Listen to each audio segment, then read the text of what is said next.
তিনি প্রজেক্টে কনসালটেন্সিতে আছেন এবং তিনি আইটিতে বিশেষ পারঙ্গমতা, ম্যানেজমেন্টে তার পড়াশোনা এবং সেখানে ম্যানেজমেন্ট ইনফরমেশন যে সিস্টেম বা সার্ভিস সেগুলোতে তিনি উৎসাহ রাখেন এবং বাজেটেও তিনি উৎসাহ রাখেন।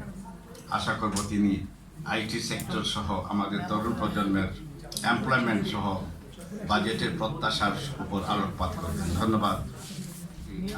Thank you sir. আসসালামু আলাইকুম।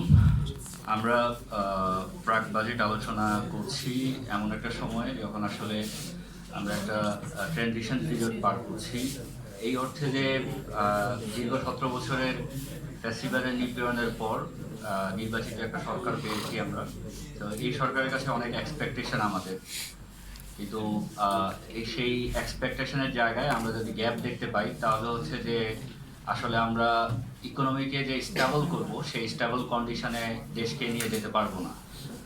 সো আমি বাজেটারি ফিগারগুলো একটু স্ট্যাটিস্টিক্যালি দেখতেছিলাম যে গত বছরের বাজেট ছিল 7,90,000 কোটি টাকা থেকে এই বছর প্রায় 9,30,000 কোটি টাকা, অর্থাৎ বাজেট ফিগার বাড়ানো হচ্ছে। বাট এখানে একটা কনসার্নিং এরিয়াজ হচ্ছে যে আমার এখানে বাজেট ডেফিসিট এবারও আছে। আমরা আমাদের প্রায় 3 লক্ষ কোটি টাকার মতো এখানে গ্যাপ আছে।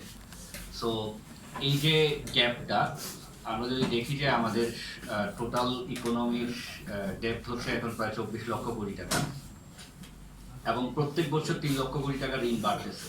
সো এই ঋণের চাপটা কিন্তু জনগণের উপরে যাচ্ছে। এইটা আসলে আমাদের ইকোনমির জন্য ভালো না।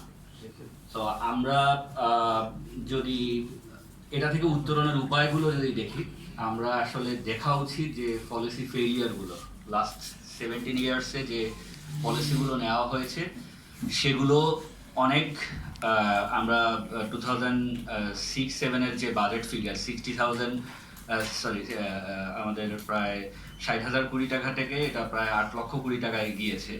বাজেট বেড়েছে, কিন্তু অ্যাট দ্য সেম টাইম আমরা দেখেছি যে প্রত্যেক ইয়ারে $16 বিলিয়ন পাচার হয়েছে।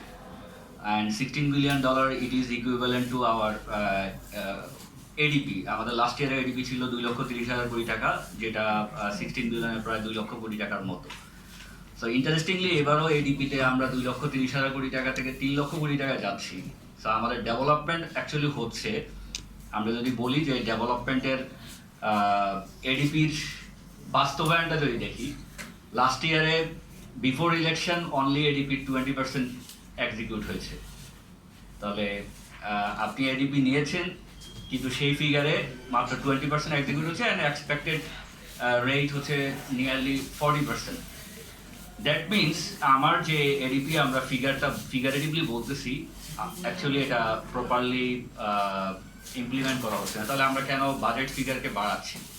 সো এডিপি যদি আমার কম থাকে, আমার যদি যেহেতু আমার ঋণের খাত থেকে হচ্ছে যে অ্যামাউন্টটা আসছে না, তাহলে আমি কেন এডিপিকে এত বড় আকারে দেখাচ্ছি, যেটা কিনা আমার আলটিমেটলি এটার একটা ইম্প্যাক্ট জনগণের উপরে পড়বে।